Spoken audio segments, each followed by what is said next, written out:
Meus queridos e minhas queridas, estamos aqui, olha só, camiseta super chique Unacademy. É isso aí, Humberto, porque você está com essa camiseta linda e maravilhosa, para dizer para vocês que esses 3 vídeos de revisão de matemática, sim, são 3, esse é o segundo, tá? Já teve um, vai ter outro amanhã. Esses 3 vídeos de revisão são um grande compilado dos vídeos que eu postei lá no Unacademy, na plataforma do Indiano. São 50 vídeos de matemática básica, todos gratuitos para você revisar para a matemática do Enem 2018 daqui a alguns dias. Se você tem um tempinho e quer ver com mais paciência, acessa lá o Unacademy lindo e maravilhoso. O vídeo de ontem, se você caiu de paraquedas nesse segundo vídeo e não conhecia os ATSATs, foi sobre grandezas proporcionais, regra de 3, juros simples e compostos, escala e trigonometria. Foi uma grande maçaroca de questões. E o vídeo de amanhã vai ser sobre, o mais importante na minha opinião, análise combinatória, probabilidade e estatística. Se você não quer perder o vídeo de amanhã sobre análise combinatória, que na minha opinião é o mais importante para a matemática do Enem, clica no sininho belo das notificações aqui dos ATSATs. Boa sorte para todo mundo, vamos ao vídeo! Antes de falar de funções, falar super rápido aqui o que são equações. Equações são igualdades. Equações são igualdades com uma incógnita. Por exemplo, x mais 7 é igual a 2. Qual que é o valor de x? X é igual a menos 5. Log de x é igual a 10. Qual que é o valor de x? Eu pego a base, elevo aqui, é igual a x. 10 elevado a 10 é igual a x. Logo, x é igual a 10 elevado a 10ª potência. Isso tudo é uma equação, porque só tem uma incógnita. Por exemplo, y mais 700 é igual a 3y. Só tem uma incógnita, tá? Que tem duas aqui, mas é a mesma incógnita. O y, certo? Essas coisas aqui são equações. Só tem uma incógnita. Como você resolve as equações? Eu isolo x e eu acho que x é igual a 2 menos 7. Aqui eu isolo x, calculando o log, 10 elevado a 10 é igual a x, acho o valor de x. Aqui eu isolo y, vou juntar, por exemplo, passar esse y para cá subtraindo, eu vou achar que 700 é igual a 2y, y é igual a 350, certo? Como eu resolvo equações? Isolo a minha incógnita, que é o valor que eu quero descobrir, e resolvo simplesmente a equação fácil. As equações têm uma ou duas, elas têm um número finito de soluções. Por exemplo, x ao quadrado menos 4 é igual a 0. X ao quadrado igual a 4, certo? X pode ser o quê? X pode ser 2 e x pode ser menos 2. Tem duas soluções possíveis. X pode ser 17? Não, porque 17 ao quadrado não dá 4. X pode ser 0? Não, 0 ao quadrado não dá 4. Eu tenho duas soluções possíveis para a minha equação de segundo grau. As funções vão ser um pouco diferentes. Funções são, digamos, são equações com duas ou mais incógnitas. O negócio aqui no Enem, simples, ensino médio, vamos falar de duas incógnitas sempre. 3 incógnitas, 4 incógnitas, isso se você for fazer engenharia, for fazer cálculo multivariável, aqueles negócios esquisitos. Aqui não. Aqui, duas variáveis só para as nossas funções. Vamos dar alguns exemplos e eu peço que você estale o dedo comigo aqui para aparecer o exemplo no quadro. 3, 2, 1...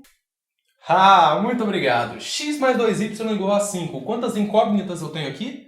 Duas. X e y. Duas incógnitas. Eu posso dizer para você que x é igual a 1? Depende. Se x for igual a 1, qual que é o valor de y? Se x for igual a 1, 2y tem que ser igual a 4. Para ficar 1 mais 4 igual a 5. Então y tem que ser 2. Se x for 1, y é 2. Mas se x for 3, y é o quê? 3 mais 2y tem que dar igual a 5. 3 mais 2 tem que dar 5. A y teria que ser 1. A depender do valor de x, se x for 0, 0 mais quanto dá 5?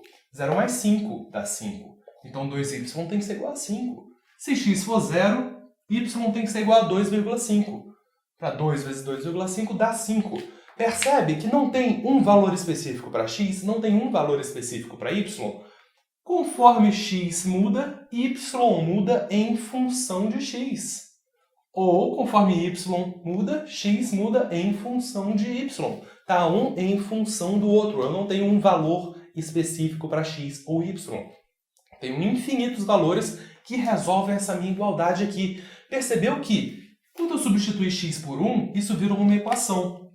Virou 1 mais 2y igual a 5. Uma equação simplesmente porque eu tenho uma incógnita. Eu substituí x por um certo valor, obtive uma equação. Uma função é justamente isso, uma relação entre duas variáveis. Você percebeu que eu tenho mais de uma solução? Na verdade, eu tenho infinitas soluções aqui. Se x for 5, y é 0, por exemplo. 5 mais 2 vezes 0 dá 5. Tenho infinitas soluções. E esses pares ordenados, esses pares x e y, quando colocados em um gráfico, vão me dar a representação visual dessa função aqui. Quando você ver um gráfico, o plano cartesiano, seja lá o que for, que a gente vai ver nesse vídeo mesmo, logo em seguida, você sabe que os pontos nesse gráfico estão representando pares, porque eu tenho o eixo x e o eixo y. Os eixos estão representando as variáveis em si, eixo x e eixo y. Um ponto no gráfico, um ponto tem duas coordenadas. Tem a coordenada do eixo x e a coordenada do eixo y. É um par ordenado. Esse ponto no gráfico está representando uma das infinitas soluções que resolvem a igualdade. Lembrando que a gente tem que sempre manter a igualdade. Se eu disser que x é 0 e y é igual a 12, não resolve a igualdade. 0 mais 24 não dá 25, certo? Então esse ponto 0,12 não vai pertencer ao meu gráfico aqui, porque o meu gráfico é o conjunto de pontos que resolvem a igualdade. Geralmente, quando você vir funções, você vai ver ou uma relação entre variáveis desse jeito, y é igual a tanto x menos tanto, ou x ao quadrado, seja o que for. Você vai ver uma relação entre duas letras diferentes, ou você pode ver também desse jeito aqui, função de x é igual a 5x menos 1. Você provavelmente já viu isso, função de x, ou p de x, ou alguma coisa com x entre parênteses, certo? É a mesma coisa. Função de x é igual a 5x menos 1 é a mesma coisa que y é igual a 5x menos 1. Função de x por quê? Eu estou dizendo que eu tenho a variável x e a variável que está em função de x. Ao invés de falar y, eu falo a variável que está em função de x, certo? Mas é a mesmíssima coisa. Função de x é uma outra variável que está variando em função de x. Simples assim. P de x, por exemplo, seria, se fosse mais contextualizado, dizendo que a pressão cardíaca está variando em função do tempo x. Às vezes aparece P de t. P de t é igual a blá, blá, blá, com t como uma das variáveis. Está dizendo o quê? Que a pressão cardíaca está variando em função do tempo. Conforme o tempo muda na minha função, a pressão cardíaca muda em função do tempo, certo? Então essa definição aqui, essa notação é a mesma coisa que dizer P. A pressão está em função do tempo. Mas para deixar mais claro, e acaba às vezes confundindo, eles colocam P de T. Por quê? Porque um está em função do outro. Simples. Se aparecer para você, vamos colocar a função de x. Essa é a fraldinha que eu uso para apagar o quadro. Linda, né? Função de x é igual a 5x menos 1. Qual que é a função de 12? Função de 12. Função de 12. Vou colocar em vermelho aqui. Nossa, coisa linda, Humberto. Coisa linda. O que importa é o aprendizado, não a estética. Função de 12. O que eu estou dizendo? Se a função de x é 5x menos 1, qual que é a função de 12? É só eu substituir x por 12. Porque Porque olhando no gráfico, já a gente vai pensar no gráfico, é o quê? Quando x é igual a 12, qual que é o valor de função de x? Ou qual que é a função de 12? 5 vezes 12 menos 1. Só isso, questão de substituir. Vira o quê? Uma equação, uma incógnita, coisinha simples para você resolver. Função de 12 é igual a 60 menos 1. 60, né? Função de 12 é igual a 59. Simplíssimo, certo? Só questão de substituir. Ou ele poderia te dizer qual o valor de x para a função de x ser igual a 9. 9? 9. Qual o valor de x para a função de x ser igual a 9? O que eu tenho que fazer? Substituir a função de x por 9 e achar o valor de x. 5x menos 1, né? Passo o menos 1 para lá, 10 é igual a 5x, x é igual a 2. Estou colocando números inteiros aqui, mas poderiam ser números fracionários também, números racionais, são infinitos. É uma curva contínua. Então, x é igual a 2. Show de bola? Essa é a grande definição de função. Uma variável em função da outra, se eu substituo uma das variáveis por um número, eu resolvo a equação para outra variável e eu vou achar o par ordenado. Qual o par ordenado aqui? O par 2, 9, certo? 2 do x e 9 função de x. Esse ponto aqui pertence ao gráfico. O ponto 12,59 pertence ao gráfico, porque tem o x e o y emparelhado com x. Não é 12,50, não é 12,72. Os pontos 12,70, 72 e 12,50 não pertencem ao gráfico.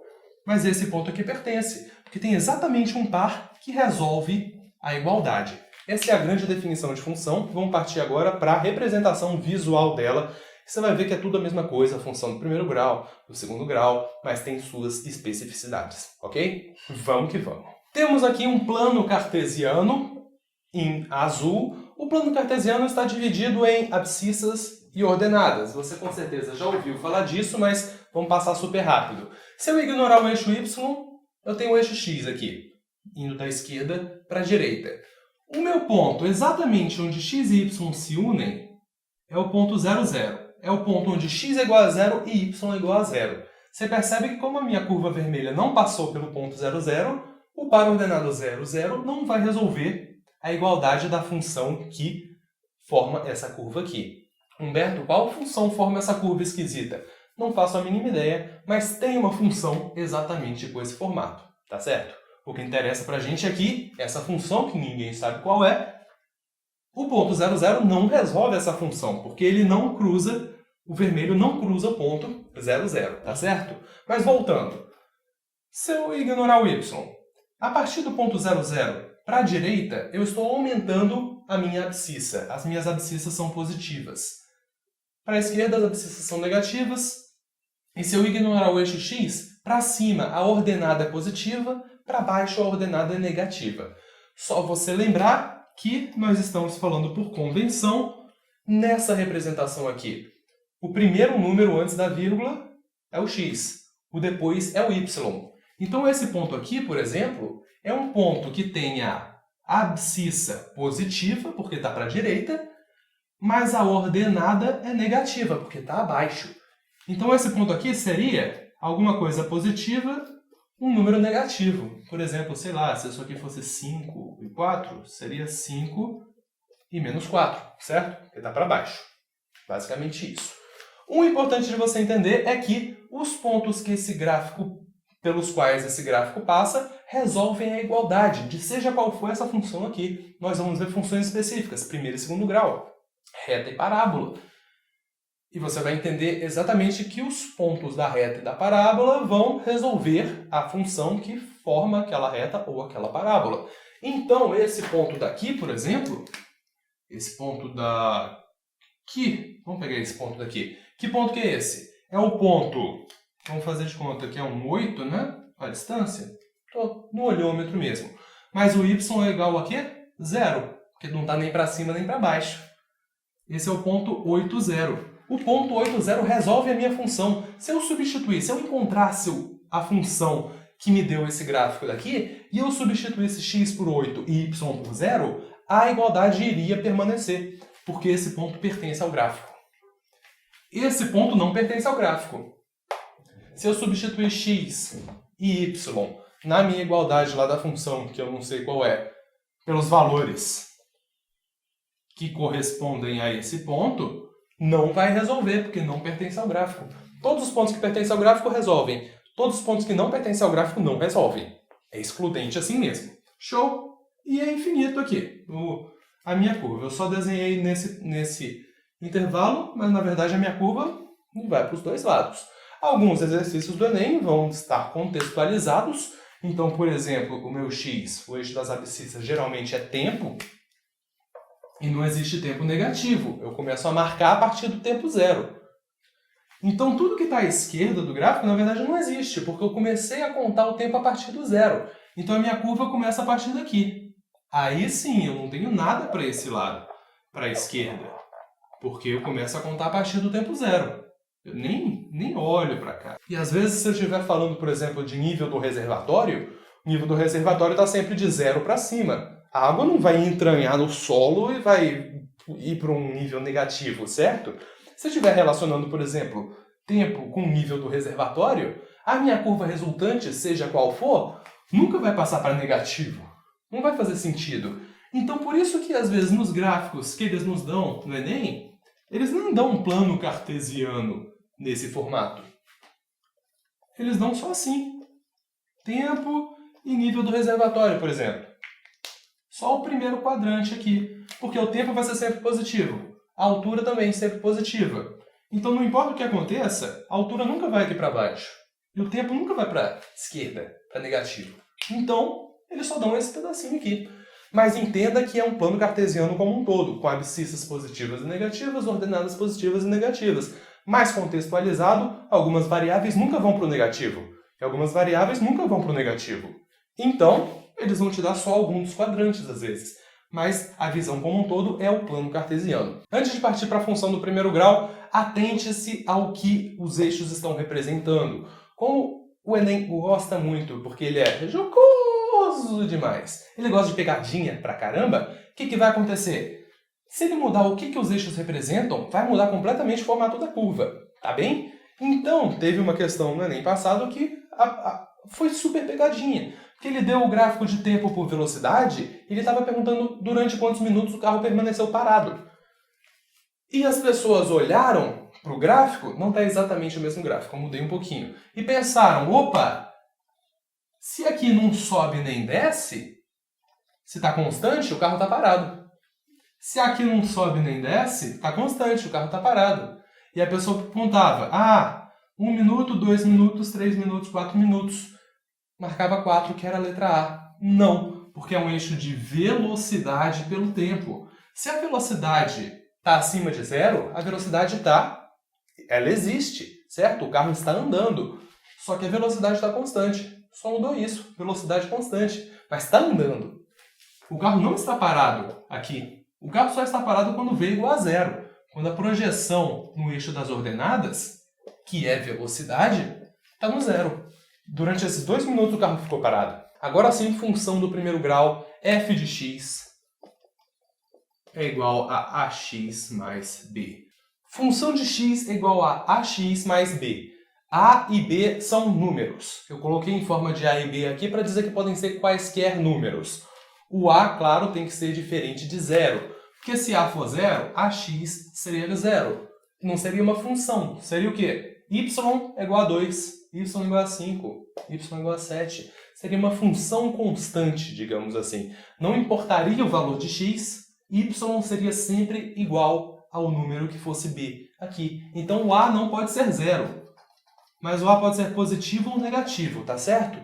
E a função de primeiro grau, revisão super rápida aqui, o gráfico é uma reta. Se você estiver em dúvida, vai lá no Unacademy que eu substituo ponto por ponto. A gente coloca, se x for igual a 1, y vai ser quanto? Então vai ter o ponto y aqui. Se x for igual a 2, se x for igual a menos 1, aí a gente traçava a reta. Certo? Aqui eu não vou fazer isso porque é uma revisão mais rápida. Leve a minha palavra como verdade ou acessa lá o Unacademy e revisa a função do primeiro grau mais devagar. Ok? Mas o gráfico da função do primeiro grau é uma reta. Só relembrando, ok? X e y aqui. São duas variáveis, uma em função da outra. Os pontos no gráfico estão representando os pares ordenados que resolvem essa igualdade, tá? Uma reta. Se o A for positivo, a minha reta é crescente. A maior do que zero. Se A for negativo, faz de conta que está cruzando bem no ponto 00, ok? Se A for negativo, a reta é decrescente. O B vai me dizer se a reta está para cima ou está para baixo. Por exemplo, vamos fazer de conta que o A era positivo. Então a reta é crescente, ok? Se eu tiver um B positivo, a minha reta vai ser crescente, mas ela não vai cruzar exatamente o 0, 0. Ela vai cruzar aqui. Só subir, ok? Se o B for negativo, a reta vai continuar crescente, mas vai para baixo. Lembra da regra de 3 lá? Se eu tiver um certo número de bolinhos, eu estou pagando um certo número de dinheiros. Se eu dobrar a quantidade de bolinhos, digamos, um bolinho custava R$3. Lembra do último vídeo? 2 bolinhos custam R$6. 3 bolinhos custam R$9. E assim sucessivamente. Os pontos 0, 0. Porque se eu não compro nenhum bolinho, eu não pago nada, né? Não faz sentido eu pagar por não consumir. 1, 3, 2, 6, 3, 9 pertencem à reta. O que é isso aqui? Não são grandezas diretamente proporcionais? São. Se eu dobrar o número de bolinhos, eu dobro o preço que eu pago. Então, a minha reta está representando uma função de primeiro grau, sim, de grandezas diretamente proporcionais, quando cruza exatamente o ponto 0, 0. Se não cruzar exatamente o ponto 0, 0, eu não posso falar de diretamente proporcionais. Porque, por exemplo, se já começa aqui, se já começa em 10, mesmo que eu esteja, por exemplo, 1, eu teria o 11. Vamos fazer de conta. 2, eu teria o 12. 3, eu teria o 13. Mesmo que esteja acontecendo do 1 para o 2, e do 11 para o 12, e do 1 para o 3, e do 11 para o 13, digamos assim, estamos falando de uma reta, estamos falando de função de primeiro grau. Não são diretamente proporcionais. Porque se eu triplicar, vamos colocar um certo valor, vamos dizer que é minutos falados e reais que eu pago numa operadora telefônica, por exemplo. Se eu falar 0 minutos, eu pago R$10. Se eu falar 1 minuto, eu pago 11. Operadora ruim essa, né? Se eu falar 2 minutos, eu pago 12. Não são exatamente diretamente proporcionais, por quê? Se eu falo 0, eu pago 10. Se eu falo 1, eu pago 11. Se eu falo 2, eu pago 12. Se eu dobrar a quantidade de minutos, eu dobro o preço? Não. Você pode usar a regra de 3 se você considerar mentalmente, tirocínio, que o meu eixo X na verdade está aqui. Por um instante você ignora que o eixo X está aqui e faz de conta que ele está aqui. E você considera que esse 10 é o 0, e que esse 11 é o 1, que o 12 é o 2, que o 13 é o 3. Aí você poderia usar uma regra de 3. Aí sim, porque você está artificialmente criando um ponto 0, 0 aqui por um certo momento, para depois, no fim, depois que você fizer a sua regra de 3, você voltar. Ah, não, tá. Eu lembro que eu subi o eixo aqui em 10. Então, na verdade, o 10 era 0. Então, na verdade, no fim, eu vou ter que somar 10. Batendo o olho assim, você não poderia usar uma regra de 3 se você não usasse desse artifício. Porque não cruzou o ponto 0, 0, não são diretamente proporcionais, porque já tem um valorzinho inicial aqui. Que nem o juro simples. O juro simples já não começa com um certo valor que você colocou no investimento. Se dobrar o tempo, não vai dobrar a quantidade que você tem. Vai dobrar o seu rendimento. Sim, mas não vai dobrar a quantidade que você tem. Então tome esse micro cuidado para não jogar a regra de 3 direto, achar que é diretamente proporcional, só joga a regra de 3, resolve. Não. Função do segundo grau agora. Essa é a forma completa. Função do segundo grau, eu tenho x elevado ao quadrado. Uma das variáveis está elevada ao quadrado. A outra está elevada à primeira potência. Ax ao quadrado mais bx mais c. Esses coeficientes você vai usar muito para soma e produto, para calcular as raízes, para saber se a parábola está virada para cima ou para baixo. Tudo com base nesses 3 coeficientes. Então você tem que entender como identificar esses 3 coeficientes. O número que está acompanhando x ao quadrado é o a. Então o valor de a aqui é 3. O valor de a aqui é menos 1. Menos 1 vezes x ao quadrado. O valor de a aqui não tem x ao quadrado. Isso não é função do segundo grau. O que ela está fazendo aqui? Humberto pareceu que tentou fazer pegadinha comigo. Não conseguiu, certo? Isso não é função do segundo grau. Não tem x ao quadrado. O número que acompanha o x elevado a 1, é o b. b aqui é menos 1. B aqui é... Cadê o x? Opa, não tem x aqui. Então B é igual a 0. E o número que acompanha, que vem sozinho, só o número, sem acompanhar x, é c. C é igual a 1, c é igual a 7. Mas cuidado, porque às vezes não já vão dar nesse formato aqui. Vão dar, por exemplo, y mais x ao quadrado é igual a 3x menos 2. Ah, o número que acompanha o x ao quadrado é a, então a é igual a 1. Não, tem que estar nesse formato aqui. Função de x de um lado e todos os outros x do outro. Y é igual a menos x ao quadrado mais 3x menos 2. Passei o x ao quadrado para lá, então o valor de a é menos 1.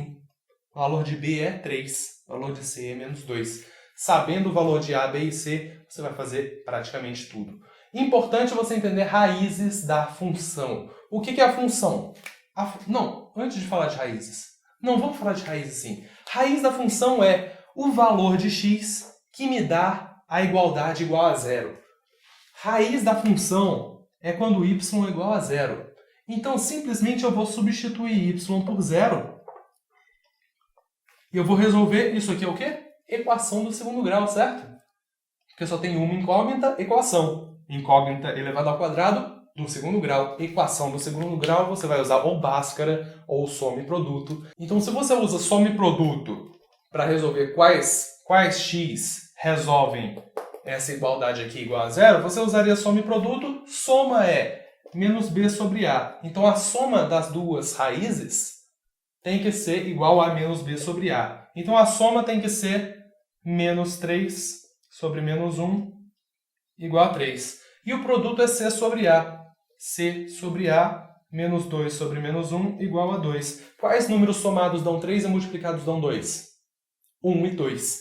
Então, eu tenho duas respostas, duas raízes. x1 igual a 1, x2 igual a 2.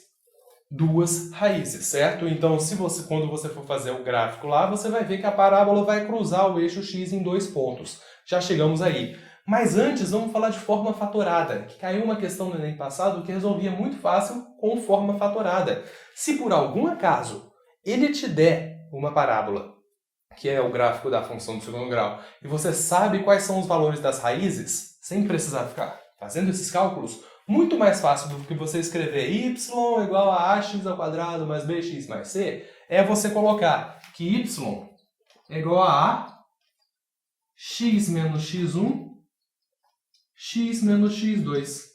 Essa é a forma fatorada. O a continua você tendo que achar. Ou ele te deu com base na função lá. X é a incógnita. Mas o que é x1 e x2? Não são incógnitas.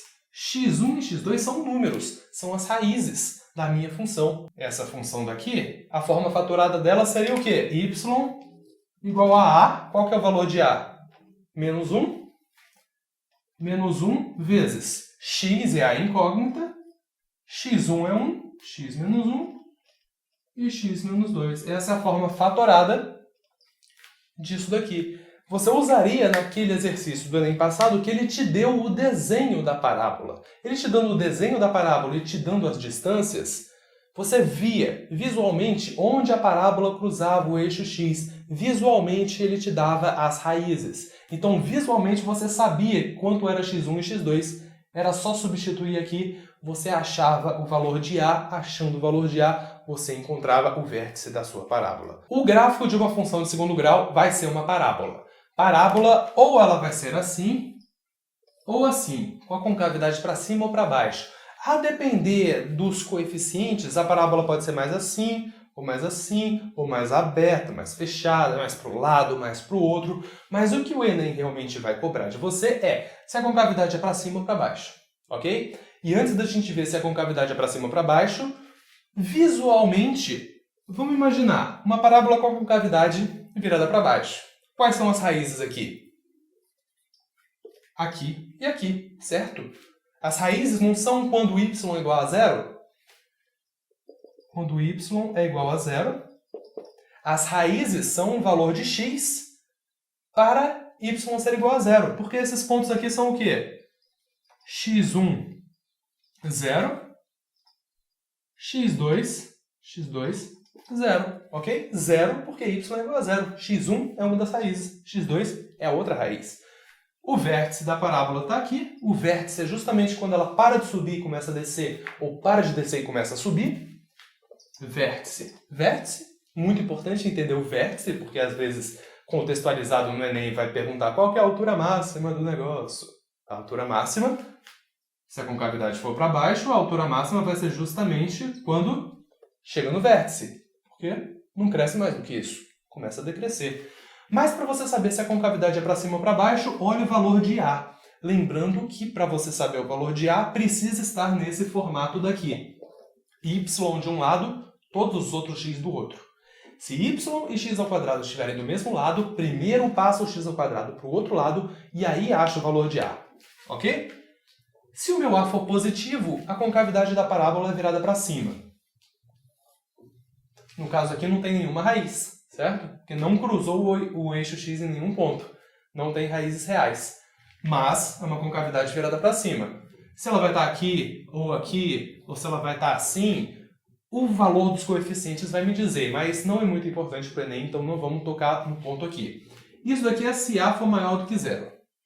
Se A for menor do que zero, menos x ao quadrado, menos 2x ao quadrado, menos 17x ao quadrado, a concavidade vai ser para baixo. Se ela vai estar assim, se ela vai estar assim, o valor dos coeficientes vai me dizer, não interessa, interessa que se A é menor que zero, concavidade para baixo. Se A é maior que zero, concavidade para cima. Uma fórmula legal de você memorizar é x do vértice e y do vértice. Por que x do vértice e y do vértice? Existe um ponto nesse gráfico, vamos olhar essa parábola aqui, essa de baixo. Está aqui o vértice, certo? Sim. Não é um ponto na parábola? Então esse ponto na parábola tem x e tem y, tem as duas coordenadas. Qualquer ponto do gráfico vai ter o par x e y. Eu quero saber o x do vértice e o y do vértice. Eu quero saber qual é esse x, eu quero saber qual é esse y, porque no Enem ele quer coisa palpável. Ele não vai falar, cadê o vértice? Você coloca o dedinho ali e mostra aqui, corretor, aqui. Não, ele quer números. Então, para você calcular o x do vértice, você vai memorizar essa fórmula. Menos b sobre 2a. E o y do vértice é um pouquinho mais complicado, que é menos delta sobre 4a.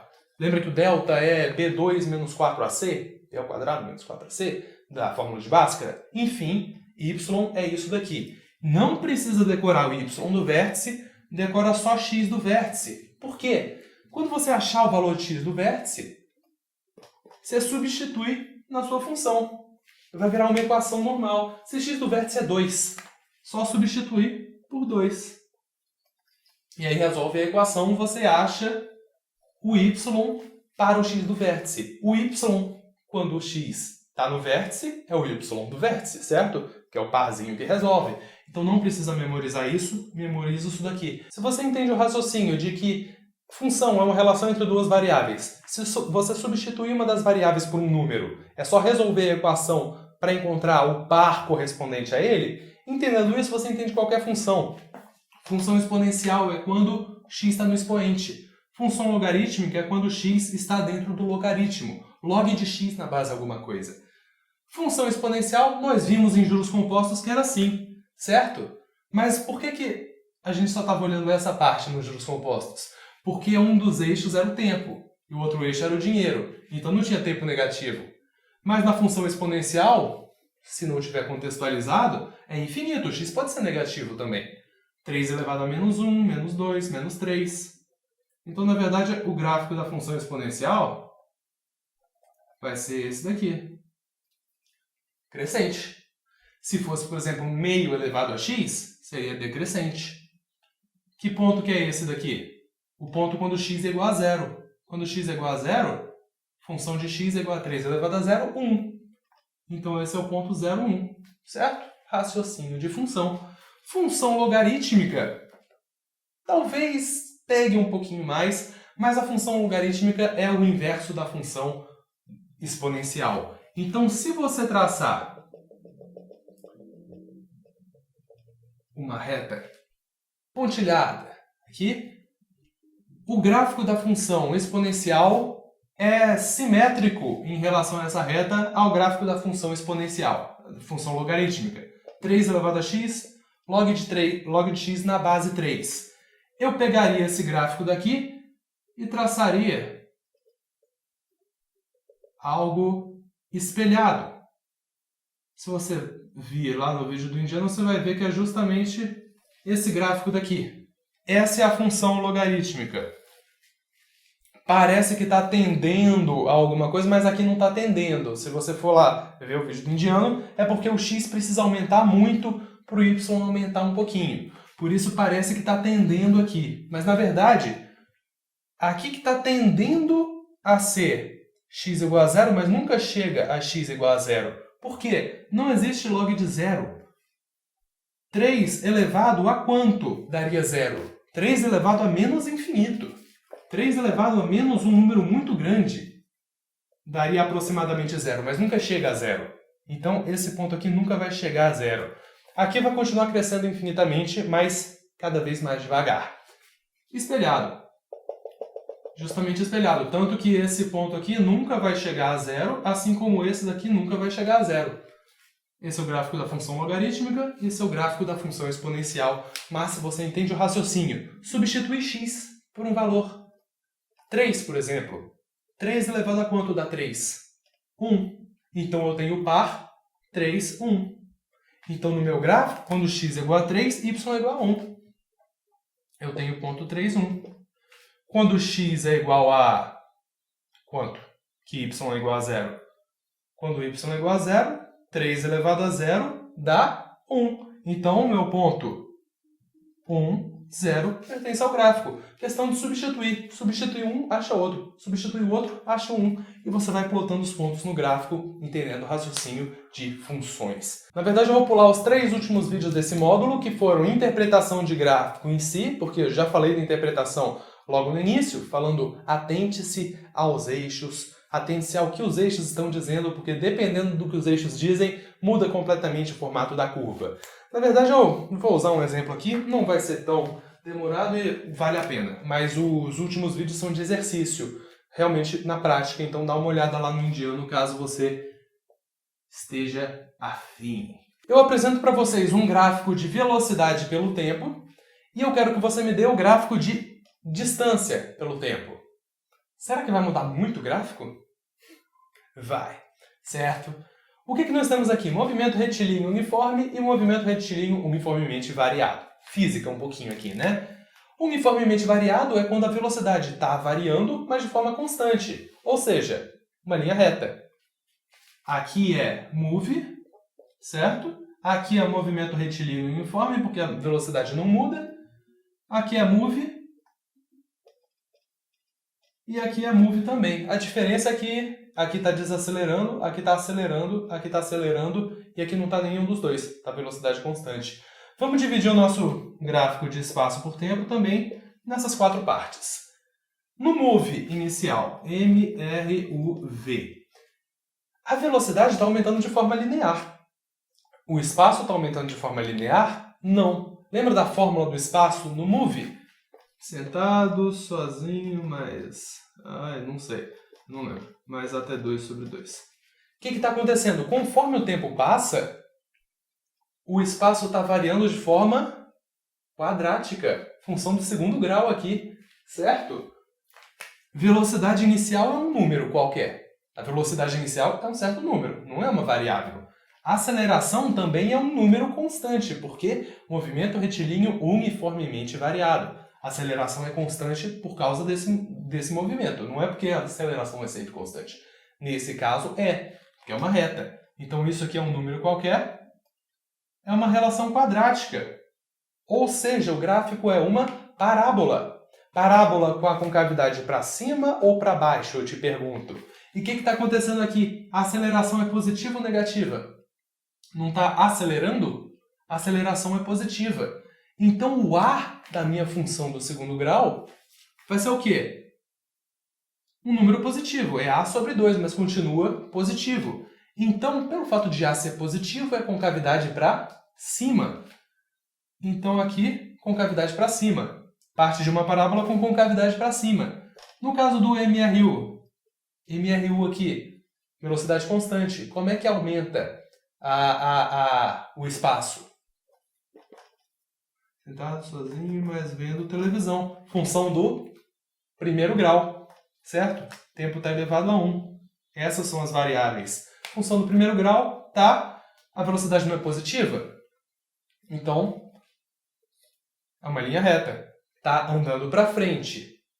Lembra? Aqui a velocidade é constante, mas ele está sempre andando para frente. Então, a distância que ele está percorrendo é positiva. Não seria reto. Reto significaria que ele está parado. Mudando o eixo, muda completamente o formato da curva, certo? Aqui é a mesma coisa desse primeiro, certo? Aceleração positiva. Volta aqui. E esse último, a aceleração é o quê? Negativa, né? Mas o que está acontecendo? Ele não está andando para frente ainda? Ele continua andando para frente, só que desacelerando. Vai ser assim o gráfico? Não vai. O gráfico vai ser o quê? Vai ser uma parábola, porque vai ser uma relação quadrática, mas agora o ar vai ser negativo. Uma parábola com concavidade virada para baixo. Vai ser assim. Esse gráfico não é completamente diferente desse. O que mudou? Essa letrinha. O que você tem que prestar atenção na hora do gráfico do Enem? Essa letrinha.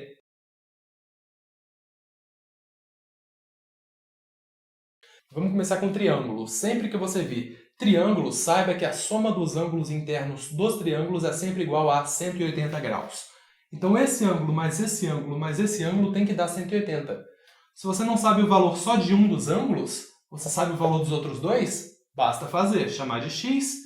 X mais 30 mais 80 igual a 180, logo x é igual a 70 graus. Um triângulo equilátero tem os três lados iguais e os três ângulos iguais. Como a soma dos ângulos é sempre 180, 180 dividido por 3, 60. Então o triângulo equilátero tem os três ângulos iguais a 60 graus, e são 60 graus, e os três lados são iguais. Se eu digo que é um triângulo equilátero de lado 2, esse lado é 2, mas esse também e esse também. Triângulo equilátero. Triângulo isósceles tem dois lados e dois ângulos correspondentes iguais. Se esse ângulo é 60 graus... Não, vamos colocar 80 graus. 80 graus, 80 graus. Logo, o último ângulo é o quê? 80 mais 80, 160. Para 180, 20 graus. Ok. É um triângulo equilátero porque tem dois ângulos iguais e os lados correspondentes a esses ângulos são iguais também. Se esse lado é 5, necessariamente esse é igual a 5. Temos aqui um triângulo isósceles, porque eu tenho dois ângulos iguais e os lados correspondentes a eles necessariamente são iguais também. Se os ângulos forem iguais, os lados correspondentes são iguais. E também, se os lados correspondentes forem iguais, os ângulos são iguais, tá certo? Se um e outro, se outro, então um também. Mas eu estou perguntando qual que é o valor desse lado aqui. Eu tenho ângulos e eu tenho lados. Eu posso usar trigonometria aqui, mas eu não tenho triângulo retângulo para usar seno, cosseno e tangente do catetos e hipotenusas. Divide esse triângulo em triângulos retângulos. Olha o que eu vou fazer. Vou dividir em triângulos retângulos. O que eu tinha aqui inicialmente? O valor todo era x, digamos. Eu queria descobrir. Mas eu não dividi exatamente pela metade. Então esse valor vai ser x sobre 2. E esse ângulo eu parti também pela metade. Esse ângulo daqui, agora eu dividi em dois ângulos de 60. Olha o que eu obtive aqui. Um triângulo retângulo. Vou até ignorar esse lado aqui. Eu obtive um triângulo retângulo. 60, 30, 60, 30 e 90.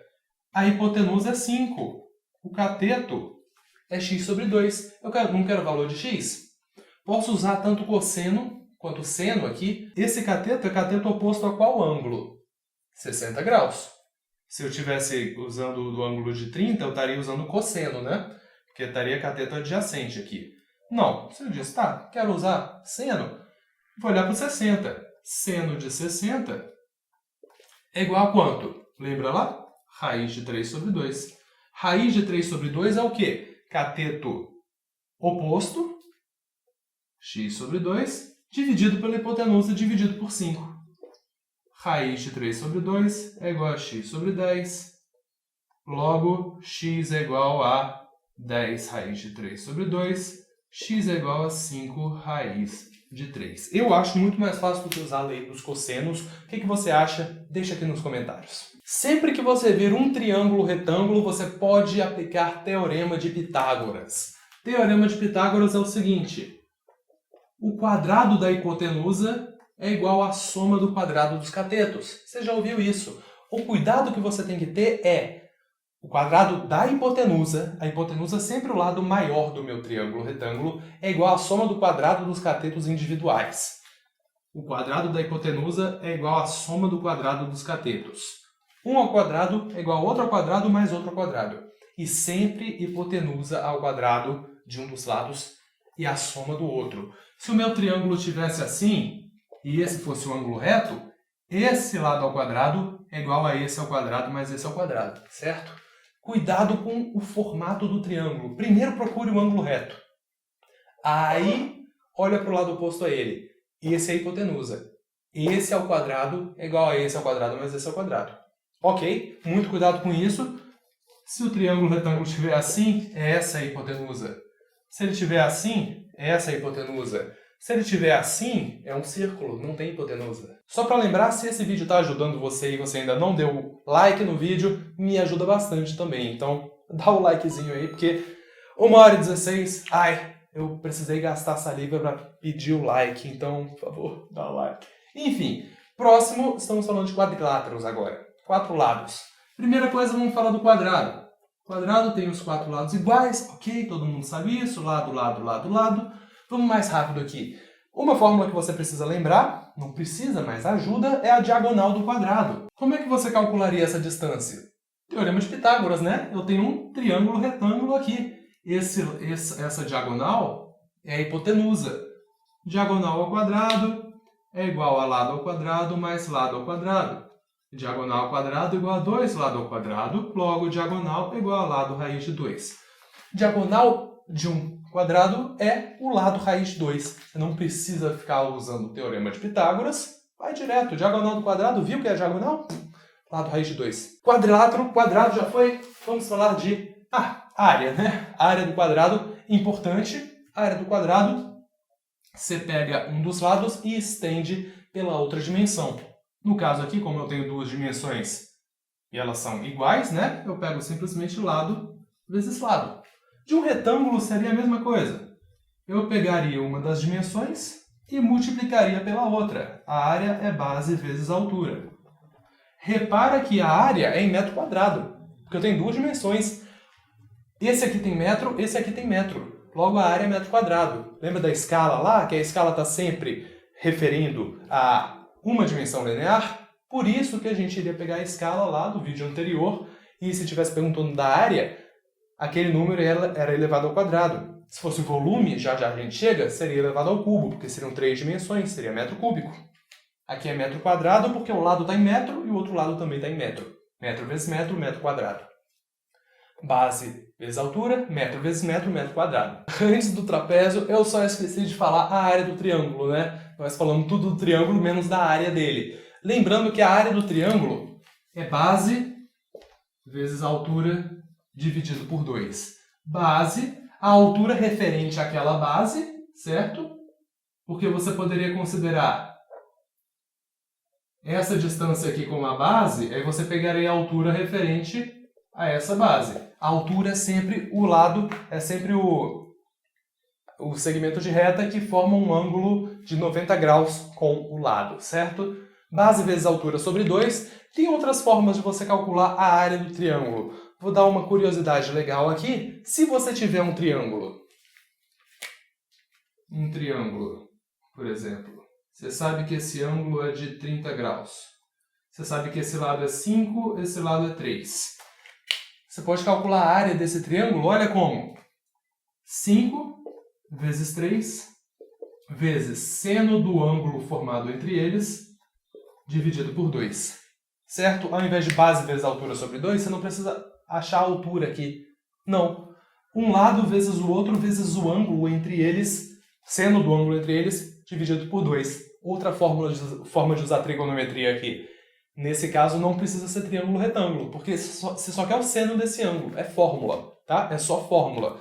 A área de qualquer outra figura geométrica você pode resumir em uma soma de quadrados e triângulos.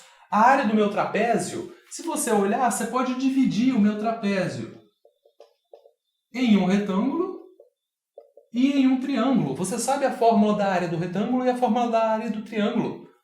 Aqui você pode dividir em dois triângulos e retângulo. Qualquer figura geométrica que você vir que você não sabe a fórmula, você pode dividir nessas figuras mais simples e somar todas as áreas que no fim vai dar a área total. Mas, para poupar tempo, a fórmula da área do trapézio é base maior. Essa é a base menor. Base maior e menor. O trapézio tem sempre uma base maior e uma menor. Isso define como trapézio. E as bases são paralelas. Precisam ser paralelas. Base maior mais base menor vezes altura dividido por 2. No caso aqui, a altura é o próprio lado do trapézio.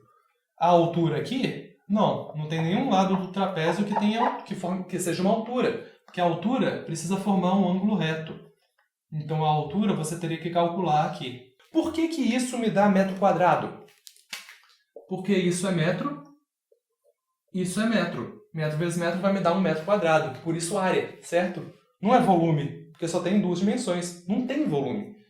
É só uma figura bidimensional. Não tem nenhuma terceira dimensão para ter um volume. Prismas são sólidos geométricos. Prismas têm 3 dimensões.